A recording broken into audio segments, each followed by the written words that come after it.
The जय Hind classes. आप सभी का एक बार फिर से जय हिंद क्लासेस में हार्दिक स्वागत, अभिनंदन, गुड मॉर्निंग मेरे प्यारे अनुज भाइयों और बहनों। जैसा कि हमने कल इस वीडियो में बात की थी कि राजस्थान पुलिस कांस्टेबल का पैटर्न किस प्रकार का होगा, आपने कल इस वीडियो को देखा और आपने उसको लाइक किया, सब्सक्राइब किया, मुझे ढेर सारा प्यार दिया। इसके लिए जय हिंद क्लासेस की तरफ से आप सभी का धन्यवाद। दोस्तों, कल हमने पाठ्यक्रम को अच्छी तरह से देख ही लिया था, तो आज हम सबसे पहले आज आपके सामने लेकर आए हैं हमारे राजस्थान पुलिस की आर्ट एंड कल्चर, कला और संस्कृति का सबसे महत्वपूर्ण टॉपिक, जिसका नाम है राजस्थान के प्रमुख लोक देवता, है ना। दोस्तों, मैं आपको बता दूं कि राजस्थान के लेवल का कोई भी एग्जाम हो जिसमें से आपका राजस्थान के प्रमुख लोक देवता से प्रश्न बनता ही है, कोई ना कोई प्रश्न आपको वहां से पूछा जाएगा। तो आज आपके सामने में सबसे पहले लोक देवता होते क्या हैं, किन्हें लोक देवता कहा जाता है, राजस्थान में कितने लोक देवता हैं, उसके बारे में बात करूंगा। जैसा कि आप देख पा रहे हैं कि यहाँ पर लिखा हुआ है लोक देवता। तो देवता नाम सुना आपने, लेकिन लोक देवता क्या होता है? दो चीजें होती हैं, एक होता है लोक देवता और एक होता है दोस्तों पीर। ये देख पा रहे हैं आप सामने दोनों चीजें, लोक देवता, पीर। अब हम बात करेंगे कि लोक देवता क्या है और पीर क्या है। क्या संत और लोक देवता एक ही होते हैं? नहीं दोस्तों, संत और लोक देवता दोनों ही अलग अलग होते हैं। लोक देवता क्या? वही सामान्य पुरुष जो हमारी तरह होते हैं, लेकिन लोगों के द्वारा उनको विशेष ख्याति प्राप्त होती है। लोग जिन्हें देवता के रूप में जिस इंसान को पूजते हैं, इसको हम हिंदू, इसको हम क्या बोलते हैं? लोक देवता। और इन्हें ही मुस्लिम क्या बोलते हैं? पीर। मुस्लिम समाज में जो पूजनीय लोग होते हैं, जिन्होंने अच्छे काम किए हैं, जो अध्यात्म दृष्टि से जुड़े हुए होते हैं, इनको पीर के नाम से जाना जाता है, और हिंदू इन्हें लोक देवता के नाम से जानते हैं। ये हमारे लोक देवता और पीर का एक थोड़ा सा अंतर होता है। तो लोक देवता का मतलब आप एक बार ध्यान रखें, अगर सामान्य से परिभाषा आपको ध्यान रखनी है, लोक देवता का मतलब वो लोग हैं जिन्होंने गोरक्षार्थ के लिए, आध्यात्म के लिए, जो इस क्षेत्र विशेष में प्रसिद्ध हुए, लोगों ने जिसे देवता के रूप में पूजा, इसे हम लोक देवता कहते हैं। हिंदू इन्हें लोक देवता कहते हैं और मुस्लिम इनको पीर कहते हैं। अब हम नेक्स्ट बात करते हैं, क्या लोक देवता सभी लोक देवता है? क्या पीर, कितने पीर हैं मुसलमान में? तो जितने भी लोक देवता हैं वो अपन एक एक करके इसको आगे पढ़ेंगे, लेकिन अपन को यहाँ समझना ये है कि एक हमारा आता है आगे जब हम बढ़ते हैं तो पंचपीर। क्या आता है? पंचपीर।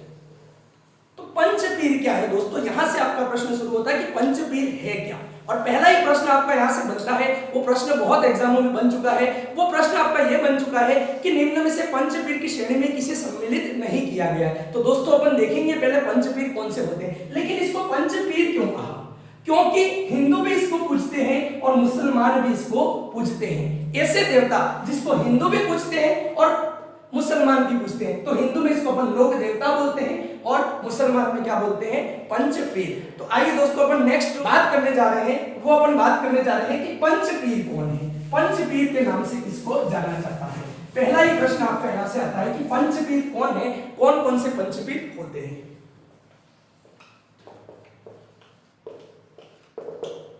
राजस्थान में 5 ऐसे लोक देवता हुए जिन्हें पंचपीर के नाम से जाना जाता है, जिसमें पहले आते हैं रामदेव जी। बाबा रामदेव जिसको बोलते हैं, रामदेव जी जो वो तंवर वंशीय राजपूत थे, तंवर राजपूत थे। दूसरे आते हैं हड़बूजी साकला,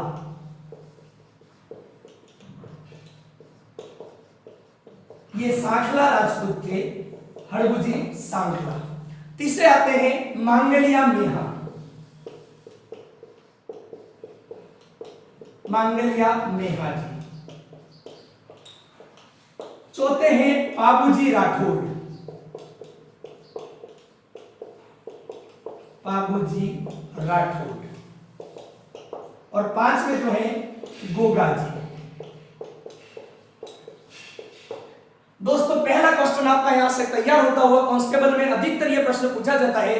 प्रश्न होता है कि मारवाड़ के या पंचपीर, राजस्थान के पंचपीर में किसे सम्मिलित नहीं किया गया है। आपको ऑप्शन दिए जाएंगे, जिसमें से 3 ऑप्शन तो ये होंगे और चौथा ऑप्शन आपका कोई और डाल दिया जाएगा। आपको निश्चित रूप से याद रखना है, रामदेव जी, हड़बूजी साखला, मांगलिया मेहा जी, पाबूजी और गोगा जी, ये आपके क्या कहलाते हैं? पंचपीर कहलाते हैं। राजस्थान के पंचपीर के नाम से इनको जाना जाता है ना।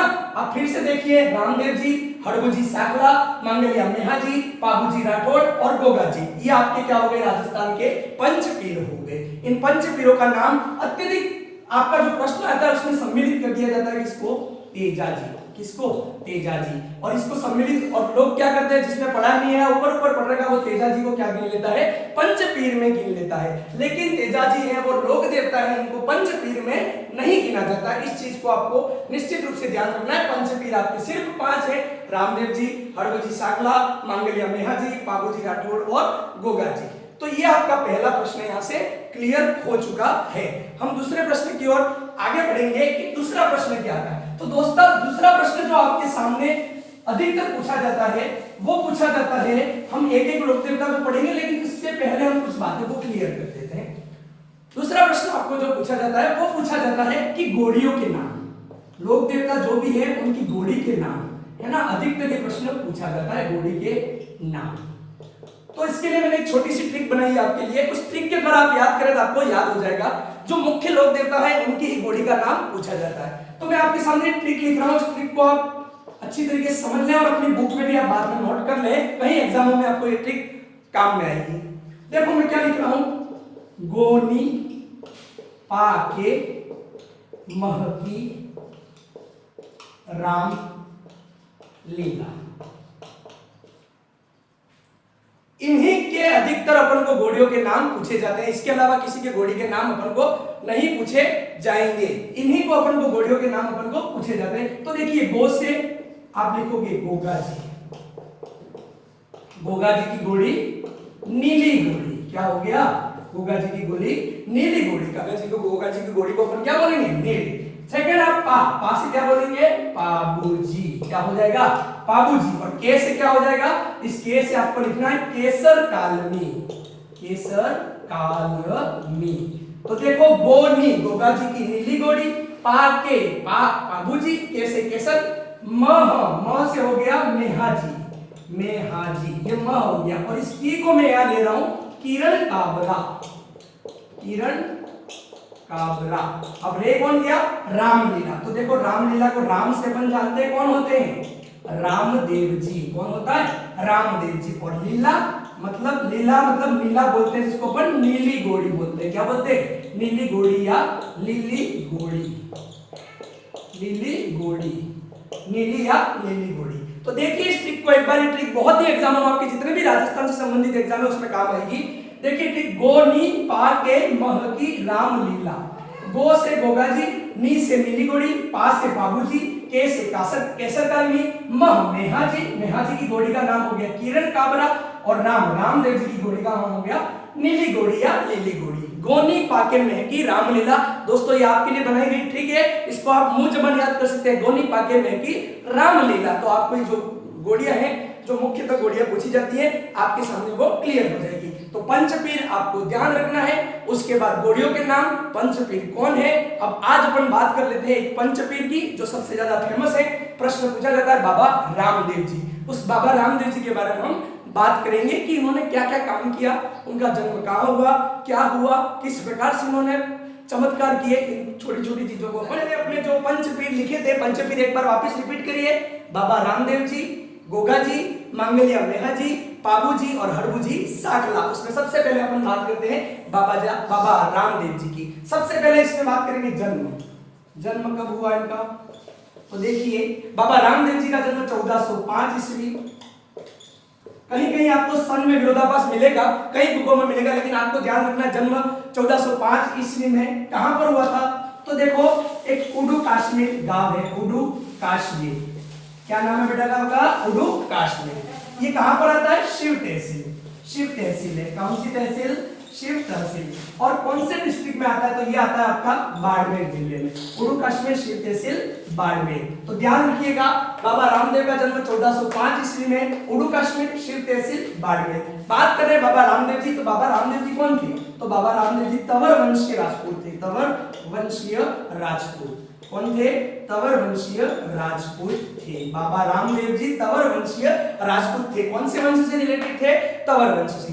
पिता का नाम क्या, अजमल जी तंवर। क्या नाम था इनका, अजमल जी तंवर। पिता अजमल जी तंवर। ये इसमें 2-4 लोग देवता ऐसे हैं जिनके आपको माता पिता के नाम याद रखने हैं, बाकी के नहीं रखने।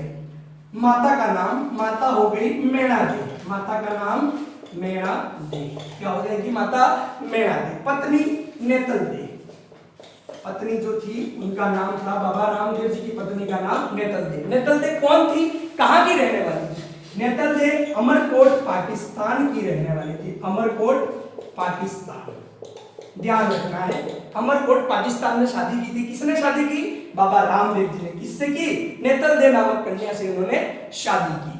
ठीक है, आपको ये तो इनका डिटेल जो है, जन्म 1405 ईस्वी, गुरु कश्मीर तहसील बाड़मेर, पिता का नाम अजमल जी तंवर, कौन से वंश के थे? तो तंवर वंशी राजपूत थे। माता मेणा दे, पत्नी नेतल दे, अमरकोट पाकिस्तान में इनका जन्म हुआ था। अमरकोट पाकिस्तान में उन्होंने शादी की थी। जन्म इनका गुरु कश्मीर तहसील बाड़मेर में हुआ था।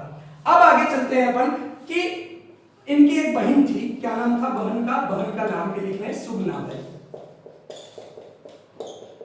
एक आपको आगे मिलेगा मुंह बोली बहन, है ना। एक मेघवाल जाति की डालीबाई नाम की एक छोटी सी कन्या थी। उस कन्या को बाबा रामदेव जी ने क्या किया था? अपनी मुंह बोली क्या बनाया था? बहन। वो मुंह बोली बहन अपन, उनकी बहन का नाम था जो था सुगना बाई। ठीक है, चलिए आगे अपन चलते हैं। अब बाबा रामदेव जी के साथ क्या क्या होता है, इनको लोक देवता के रूप में क्यों पूजा जाता है, उनके ऐसे क्या चमत्कार किए, उसके बारे में अपन बात करेंगे।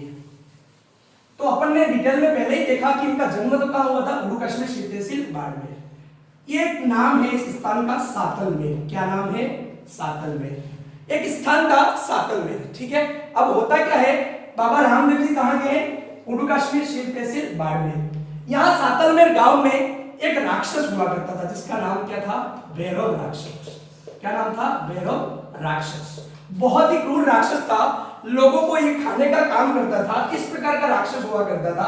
तो बाबा रामदेव जी क्या करते हैं? गुरु कश्मीर तहसील से यहाँ पर आते हैं। कहां पर आएंगे वो? सातलमेर। कहां आएंगे? सातलमेर। और जब बचपन काल में थे, जब उनकी कम उम्र थी, उस समय यहाँ के लोग, सातलमेर के जो लोग थे, वो भैरव राक्षस से बहुत ही प्रताड़ित थे, बहुत ही ज्यादा उनके जुल्मों से प्रताड़ित थे। लोग घर से बाहर निकलने से डरते थे। तो बाबा रामदेव जी का पहला चमत्कार शुरू होता है यहाँ से। जब वो कम उम्र के थे, जब सातलमेर आते हैं, उस समय यहाँ उन्होंने भैरव राक्षस नामक का क्या कर दिया? वध कर लिया। और वहां की जनता को उन्होंने जो भैरव राक्षस का भय था उससे मुक्त कर दिया। तो सभी लोग इनसे खुश हो जाते हैं। उसके बाद बाबा रामदेव भैरव राक्षस का वध करने के बाद इस सातलमेर जगह को किसके नाम से जाना जाता है? पोखरण के नाम से। किस नाम से जाना जाता है? पोखरण। इसी सातलमेर का नाम बाद में क्या हो गया? पोखरण। और पोखरण कहां पर है? जैसलमेर में। कहां पर है? जैसलमेर में। ठीक है, अब देखिए क्या होता है। पोखरण में इनका हो गया। अब अपन ने पढ़ा था बाबा रामदेव जी की बहन, क्या नाम लिखा था अपन ने? सुगना बाई। क्या लिखा था? सुगना बाई। अब क्या होता है, सुगना बाई का विवाह किया जाता है बाड़मेर में। उस समय ये जो सातलमेर जो था, जिसको अपन ने पोखरण बोला था, वो पोखरण दहेज में दे देते। किसको?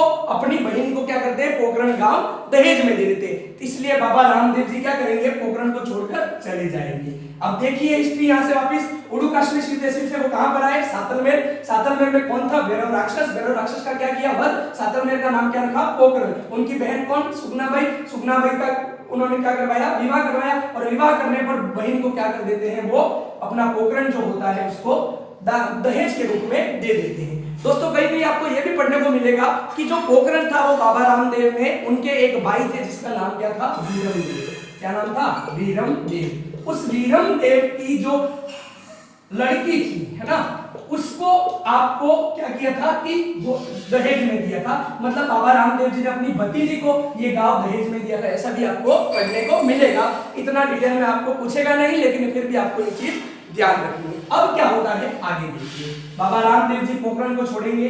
अब पोखरण को छोड़ने के बाद कहां जाएंगे? ये पोखरण को छोड़ने की चीज आप एक चीज और लिख देना। मैं यहाँ पर गुरु कश्मीर तहसील में हुआ था, लेकिन इनका जन्म कौन सी तिथि को हुआ था? तो भाद्रपद। ये चीज आप थोड़ा ध्यान रखना। शुक्ल पक्ष की, भाद्रपद शुक्ल पक्ष द्वितीया, है ना। दो पक्ष होते हैं, पखवाड़े होते हैं, एक कृष्ण पक्ष और एक शुक्ल पक्ष। वागड़ी में भी इसको अपने अगर स्थानीय भाषा में बोला जाए तो उजवारी रात और अंधारी रात के नाम से अपने यहाँ के लोग जानते हैं, जिसको अपन कृष्ण पक्ष और शुक्ल पक्ष के नाम से इसको जाना जाता है। तो इनका जन्म कब हुआ था? ये तो आपके सामने, लेकिन भाद्रपद शुक्ल पक्ष की कौन सी को हुआ था? द्वितीया को। और इसी को क्या बोला जाता है? बाबेरी बीज के नाम से भी जाना जाता है। बाबेरी बीज के नाम से भी इसको जाना जाता है। इस चीज को आप थोड़ा इसके साथ नोट कर ले। अब अपन बात कर रहे थे कि सातलमेर पोखरण अपनी बेटी को दहेज में, बहन को दहेज में देने के बाद बाबा रामदेव जी कहां जाएंगे? तो बाबा रामदेव जी आएंगे, कहां पर आएंगे? रुणीचा। कहां पर आएंगे? रुणीचा। कहां पर आएंगे? रुणीचा, जहां पर उनका प्रमुख स्थान है रुणीचा, है ना। रुणीचारा धणी के नाम से जिसको जाना जाता है, किसको जाना जाता है? बाबा रामदेव जी को। तो ये कहां पर आएंगे? रुणीचा में आएंगे। अब रुणीचा में जब आ रहे थे तब रास्ते में एक वृक्ष के नीचे ही मैं जिस प्रकार से आपको बात कर रहा था, एक छोटी सी कन्या इनको मिलती है जिसका नाम क्या होता है? डाली बाई। और इस डाली बाई को वो अपनी क्या बना लेते हैं? बहन। और ये जो किस जाति की होती है? ये होती है मेघवाल जाति की। किस जाति की होती है? मेघवाल जाति की, है ना। ध्यान रखना है, डाली बाई इनकी मुंह बोली बहन की जब वो आ रहे थे तो उनको रास्ते में मिलती है। तो ये बात हुई आपकी कि बाबा रामदेव जी कहां पर जाते हैं? अब रुणीचा। रुणीचा कहां पर? जैसलमेर में, जिनको क्या बोला जाता है? रुणीचारा धणी। रुणीचारा धणी के नाम से इनको जाना जाता है। अब आगे देखिए कि बाबा रामदेव जी ने जो चमत्कार किए, जो बचपन में राक्षस को मारा, उसके बाद उन्होंने कई प्रकार के काम किए। तो अपन एक सबसे पहले बात करते हैं, वो अपन लिखते हैं बाबा रामदेव जी एकमात्र ऐसे लोक देवता, ये प्रश्न भी बहुत इंपॉर्टेंट है, ध्यान रखना, एकमात्र ऐसे लोक देवता जो कवि भी थे, मात्र ऐसे लोक देवता जो कवि थे, जिन्होंने किसी ग्रंथ की रचना की। दूसरा कोई भी लोक देवता कवि के रूप में नहीं जाना जाता है। एकमात्र ऐसे लोक देवता जो क्या थे? कवि थे। कवि थे। क्यों थे कवि? इन्होंने क्या किया था? 24 वाणियां या वाणियां बोलते हैं, 24 वाणियां, या मारवाड़ी का अपभ्रंश रूप ले तो वाणियां। 24 वाणियां या 24 वाणियां नामक जो ग्रंथ था उसकी रचना किसने की? बाबा रामदेव ने। तो बाबा रामदेव क्या हो गए? एकमात्र ऐसे लोक देवता जो क्या थे? कवि थे। ये चीज भी आपको इनके बारे में ध्यान रखनी है, ठीक है। अब आगे बढ़ते हैं, कुछ शब्दावली आएगी बाबा रामदेव के बारे में, इसको अपन को ध्यान रखना है। अब अपन जैसे जाते हैं तो बाबा रामदेव जी का ये जिसका अपन ने मान लिया, इस प्रकार का क्या बना हुआ है? मंदिर। क्या है बेटा? ये मंदिर। दोस्तों देखना इसको, इसमें समझने वाली चीज क्या है, प्रश्न यहां से क्या बनता है? मंदिर आपको दिख रहा है। अब बाबा रामदेव जी का जो मंदिर है, उस मंदिर के ऊपर, मंदिर जो आपको दिख रहा है, इस मंदिर के ऊपर अपन जानते हैं किसी ना किसी धर्म की, किसी ना किसी की झंडी लगी हुई रहती है ना। तो इनके जो मंदिर के ऊपर पंचरंगी झंडी है, इसमें 5 रंग है। कितनी है ये? पंचरंगी। पंचरंगी जो झंडी है, इस पंचरंगी झंडी को अपन क्या बोलते हैं? नेजा। क्या बोला जाएगा? नेजा। पंचरंगी झंडी को क्या बोला जाएगा? नेजा। क्या बोलेंगे? नेजा। ये आपको ध्यान रखना है कि नेजा क्या है। तो बाबा रामदेव जी के मंदिर के ऊपर जो पंचरंगी झंडी होती है, इसको क्या बोला जाता है? नेजा। क्या बोलते हैं? नेजा। दूसरी चीज, इस मंदिर के अंदर क्या होता है? इस मंदिर के अंदर बाबा रामदेव जी किसकी पूजा की जाती है? तो पगलियों की। पगलिया, अपने जो पग होते हैं ये पगलिया, उन पगलियों की। उनका मंदिर में बाबा रामदेव जी का फोटो नहीं होता है ना। ये रुणीचा जहां पर मंदिर बना हुआ है, उस मंदिर में उनके पगलिया की पूजा की जाती है। ये दोनों चीजें आपको ध्यान रखनी है बाबा रामदेव जी के बारे में। अब आपको ध्यान रखना है कि रिखिया क्या है। एक शब्द आता है रिखिया। रिखिया, व्हाट इज रिखिया? रिखिया क्या है ना। रिखिया को आप क्या कहोगे? तो मेघवाल जाति के जो भक्त हैं वो क्या कहलाते हैं? रिखिया। तो बाबा रामदेव जी के मेघवाल जाति के भक्त क्या कहलाते हैं? रिखिया। रिखिया क्या है? तो मेघवाल जाति के जो भक्त हैं वो आपके क्या कहलाएंगे? रिखिया कहलाएंगे। क्या कहलाएंगे? रिखिया। अब आगे बढ़ते हैं तो एक और चीज अपन पढ़ेंगे रिखिया के बाद, वो पढ़ेंगे पर्चा। पर्चा क्या होता है? ये कुछ शब्दावली है जहां से प्रश्न बनता है, आपको ध्यान रखना है। पर्चा क्या है? बाबा रामदेव के जो चमत्कारिक, बाबा रामदेव के चमत्कार को क्या बोला जाता है? पर्चा। क्या बोलते हैं? पर्चा बोला जाता है। चमत्कार को पर्चा कहा जाता है। क्या कहा जाता है? पर्चा कहा जाता है। ये आपको ध्यान रखना है कि इनको अपन क्या बोलते हैं? पर्चा। अब एक आता है कि बाबा रामदेव के द्वारा कौन सा आंदोलन चलाया गया? हिंदू मुस्लिम में जो मतभेद थे, उस मतभेद को मिटाने के लिए, हिंदू जो मुस्लिम जो पहले हिंदू बन गए थे, इनको वापस धर्म रूपांतरण के लिए, इस प्रकार के लिए आपको ध्यान ये रखना है बाबा रामदेव जी द्वारा कौन सा आंदोलन चला गया? शुद्धि आंदोलन। कौन सा आंदोलन? शुद्धि आंदोलन। शुद्धि आंदोलन, ठीक है। किसने चलाया था? बाबा रामदेव ने। बाबा रामदेव द्वारा कौन से पंथ की स्थापना की गई? प्रश्न नेक्स्ट बनता है कि बाबा रामदेव ने कौन से पंथ की स्थापना की? तो बाबा रामदेव ने कामड़िया पंथ की स्थापना की थी। किसकी की थी? कामड़िया पंथ की स्थापना की। क्या की? कामड़िया पंथ की स्थापना की। जो पर्चा क्या होता है, तो बाबा रामदेव जी के जो चमत्कार को अपन क्या बोलते हैं, पर्चा बोलते हैं। इन्होंने कौन सा आंदोलन चलाया बाबा राम जी की द्वारा, तो शुद्धि आंदोलन। कौन से पंथ की स्थापना की, कामड़िया पंथ की स्थापना की। वापिस बार बार बोल रहा हूं, एकमात्र ऐसे लोक देवता जो क्या थे, कवि थे। कौन से ग्रंथ की रचना की, 24 वाणियां ग्रंथ की क्या की थी इन्होंने, रचना की। इस चीज को आप ध्यान रखना। आगे एक दो चीजें और अपन इसी अपन शब्दावली में पढ़ेंगे, और अपन पढ़ते हैं आगे, तो अपन पढ़ते हैं जंबा क्या है, जंबा जागरण जिसको बोलते हैं, ये भी इंपॉर्टेंट है, ध्यान रखना। जंबा जागरण, जंबा जागरण, ठीक है। बाबा रामदेव जी के रात्रि जागरण को क्या बोला जाता है, जंबा जागरण। बाबा रामदेव जी के रात्रि जागरण को जंबा जागरण कहा जाता है, ये आपको ध्यान रखना है। एक चीज और होती है इसमें, ब्यावले। ब्यावले क्या है, बाबा रामदेव जी के भजन, जो भजन गाए जाते हैं इसको क्या बोलते हैं, कि भजन को अपन क्या बोलेंगे, ब्यावले। क्या बोला जाता है, ब्यावले, है ना, बावले मत कर देना, ब्यावले। आगे आता है एक चीज जातरू। क्या आता है, जातरू। दोस्तों जातरू क्या है, तो जो बाबा रामदेव जी के पैदल अपने यहां से भी जाते हैं ना, जो पैदल भक्त जाते हैं उन पैदल यात्री को क्या बोला जाता है, जातरू। क्या बोलते हैं, जातरू। तो जो पैदल यात्री होते हैं इनको क्या बोलते हैं अपन, जातरू। तो ये चीजें ध्यान रखनी है आपको। जंबा जागरण, रात्रि के जागरण को अपन क्या बोलते हैं, जंबा। खाने वाला जागरण मत समझ लेना, जंबा जागरण का मतलब होता है कि रात्रि का जो जागरण होता है वो आपका जंबा जागरण कहलाता है। ब्यावले, बाबा रामदेव जी के भजन को अपन ब्यावले बोलते हैं। जातरू, पैदल यात्री को क्या बोला जाता है, जातरू बोला जाता है। चलिए आगे बढ़ते हैं। एक घटना होती है बाबा रामदेव जी के साथ। मक्का और मदीना आपने नाम सुना होगा, है ना, मुस्लिम की जो फेमस जगह होती है प्रसिद्ध। मक्का मदीना से 5 पीर आए थे। कहां से आए थे, मक्का मदीना से चलकर 5 पीर आए। क्यों आए थे, बाबा रामदेव जी की परीक्षा लेने के लिए। उनके बारे में, चमत्कार के बारे में उन्होंने सुना था। तो मक्का मदीना से चलकर रोनिचा में 5 पीर आते थे, जिनको अपन क्या बोलते हैं, पंच पीर आए थे। 5 पीर आए थे। पीर मतलब क्या होता है, जो मुस्लिम के संत होते हैं इसको अपन क्या बोलते हैं, पीर बोलते हैं। मैंने आपको पहले बताया। इन्होंने बाबा रामदेव जी की परीक्षा के लिए क्या किया कि इन्होंने कहा हम जो खाना मांगे वो खाना हमारे यहाँ पर उपलब्ध हो जाना चाहिए। 5 पीर ऐसे करके बैठ गए, है ना। तो एक ऐसा पात्र था जिसमें बाबा, इन्होंने पंचपीर ने जो भी मांगा वो उस पात्र में बाबा रामदेव जी अपनी चमत्कारिक घटनाओं के द्वारा वो चीज उसके अंदर क्या हो जाती थी, उपलब्ध हो जाती थी। उस आश्चर्य को देखकर पंचपीर ने कहा मैं तो पीर हूं, मैं तो क्या हूं, मैं तो पीर हूं। था पीरारा पीर, था पीरारा पीर, मतलब हम तो सिर्फ पीर है, तुम पीरों के भी पीर हो। इसलिए बाबा रामदेव जी को क्या माना जाता है, पीरारा पीर, पीरा के पीर माना जाता है।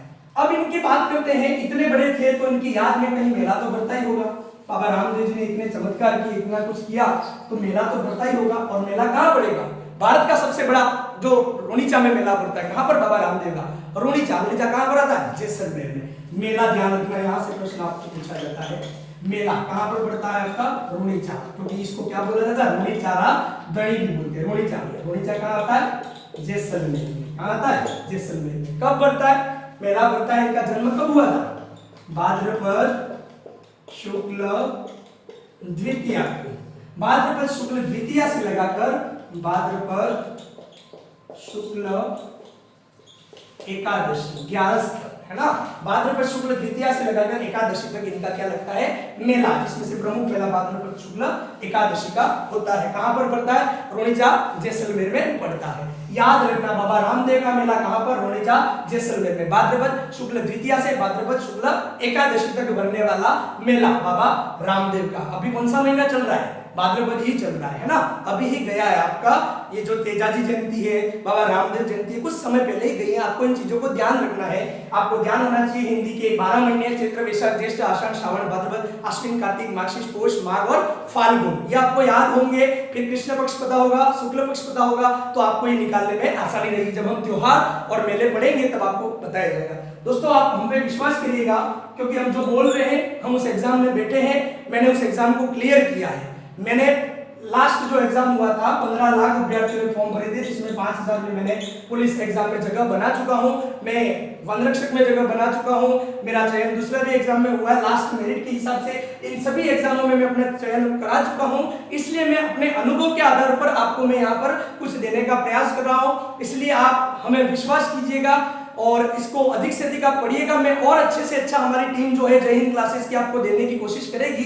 आप विश्वास करें, हम आपके साथ जुड़े, आप हमारे साथ जुड़िए। निश्चित रूप से 2 महीनों में जितना भी कोर्स हो सकेगा हम करवाएंगे। आप इसके लिए हमारे साथ बने रहिए। आगे आपको ये भाद्रपद रोहिजा जैसलमेर में भाद्रपद शुक्ल द्वितीया से एकादशी तक मेला लगता है। अब देखिए बाबा रामदेव जी का क्या हुआ, किस प्रकार से इनको मोक्ष प्राप्त हुआ। बाबा रामदेव जी ने रामसर तालाब है ना, तालाब जो था उस तालाब में इन्होंने क्या ली थी, जीवित समाधि ली थी, है ना। इस भाद्रपद शुक्ल एकादशी जो थी उस दिन उन्होंने क्या ली थी, जीवित समाधि। उससे एक दिन पहले उनकी मुंह बेली बहन किसको बनाया था, डालीबाई को। डालीबाई ने भी क्या ली थी, समाधि ली थी। बाबा रामदेव जी ने जीवित समाधि ली थी, है ना। ये आपको थोड़ा ध्यान रखना है। बाबा रामदेव जी का अपन ने देख ही लिया। एक चीज आती है फड़, क्या आता है, फड़ या पड़ बोलते हैं।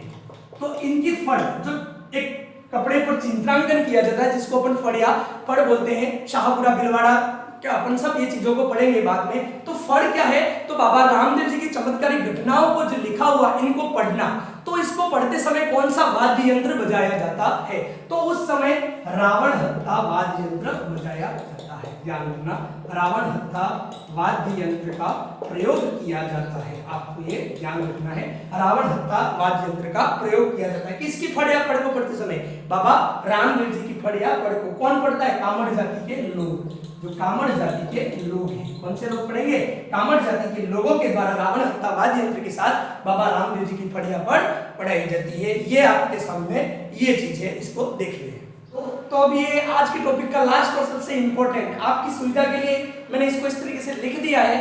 आप इसको स्क्रीनशॉट भी ले सकते हैं। और आपसे मैं जो तैयारी कर रहे हैं सीरियस बंदे, और उनसे मैं निवेदन करना चाहूंगा कि आप हमारे साथ साथ शॉर्ट नोट बना दें, है ना। आपको जो ये मैंने जो पढ़ाया है इसको आप किसी गाइड में देख सकते हैं, ऐसा का ऐसा आपको मिलेगा। तो आपकी सुविधा के लिए अगर आप शॉर्ट नोट बना दे तो आपके लिए बहुत ही अच्छा होगा। बात करते हैं प्रमुख मंदिर किसके, बाबा रामदेव जी के। यहाँ से प्रश्न आपका पूछा जाता है। तो मुख्य जो मंदिर है वो मैंने आपको पहले ही बताया, रोहिचारा धणी कहते हैं, है ना, पोखरण जैसलमेर में। इसको, इस मंदिर का निर्माण किसने करवाया, इसका जो मॉडर्नाइजेशन किया, आधुनिक किया, आधुनिक मंदिर का निर्माण गंगा सिंह ने करवाया। कहां पर, रुणेचा। कहां पर, रुणेचा कहां पर आता है, पोखरण जैसलमेर में। इनका दूसरा मंदिर जो है वो खुंडियास, खुंडियास जगह कहां पर आती है, अजमेर। कहां पर है ये, अजमेर। इसे राजस्थान का क्या बोलते हैं, छोटा या मिनी रामदेवरा कहा जाता है। मिनी रामदेवरा के नाम से जानते हैं किसको, खुंडियास, अजमेर। इसे राजस्थान का छोटा या मिनी रामदेवरा कहा जाता है। तीसरा है आपका मंदिर बराठिया पाली में। कहां पर है, बराठिया पाली में। एक है सुरता खेड़ा। सुरता खेड़ा कहां पर आता है, ये जगह है चित्तौड़ में। यहाँ पर कब, भाद्रपद शुक्ल एकम से तृतीया तक क्या लगता है, मेला। किसका लगेगा, बाबा रामदेव जी का। आगे देखिए मसूरिया की पहाड़ी पर किसका मंदिर है, मसूरिया की पहाड़ी पर बाबा रामदेव जी का। मसूरिया की पहाड़ी कहां पर है, जोधपुर में। एक और है छोटा रामदेवरा, किसका, भारत का। किसको कहा जाता है, गुजरात को। किसको कहा जाता है, गुजरात को, क्योंकि गुजरात राज्य है, वहां पर इसको क्या बोला जाता है, छोटा रामदेवरा। प्रश्न आ सकता है, राजस्थान का छोटा या मिनी रामदेवरा किसको कहते हैं, रामदेव, तो वो खुंडियास अजमेर में। और भारत का तो वो हो गया आपका छोटा रामदेवरा गुजरात में। अब लास्ट चीज, भाद्रपद शुक्ल द्वितीया से एकादशी तक मेला लगता है। तब 1515 में रामसर तालाब में, आपको बताया कहां पर, पोखरण जैसलमेर में, वहां पर बाबा रामदेव जी ने क्या ली थी, जीवित समाधि। क्या ली, जीवित समाधि ली थी। क्या ली थी, जीवित समाधि। यहाँ पर उनको मोक्ष प्राप्त हुआ, उन्होंने जीवित समाधि ली। इतने सारे काम करने के कारण इनको लोक देवता के रूप में जाना गया। और एक चीज और लास्ट में देना, बाबा रामदेव जी के जो गुरु का नाम था योगी बालीनाथ। क्या बोला जाता है इनको, योगी बालीनाथ के नाम से जाना जाता है। इनका नाम था योगी बालीनाथ। तो दोस्तों आशा करूंगा आपको अच्छी तरीके से पसंद आया होगा। बाबा रामदेव जी, हम पढ़ रहे राजस्थान के लोक देवता, पंचपीर। पंचपीर के नाम याद रखने, गोड़ियों के नाम याद रखने। मैंने गोड़ी का नाम आपको पहले बता रखा है, इसलिए मैंने इसमें नहीं लिखाया है। क्या क्या हुए, चमत्कार किस प्रकार से हुए, अच्छी तरीके से मैंने मेरी तरफ से 100% देने की कोशिश की है। आशा करूंगा आपको ये वीडियो अच्छा लगा होगा। और कृपया कर आपके जितना भी फ्रेंड सर्कल है, जितने भी ग्रुप्स है, इसमें इस वीडियो को शेयर करें, लाइक करें, सब्सक्राइब करें, कमेंट करें, और हमारा और हमारी टीम का हौसला इसी तरीके से बढ़ाते रहें। जय हिंद, जय भारत।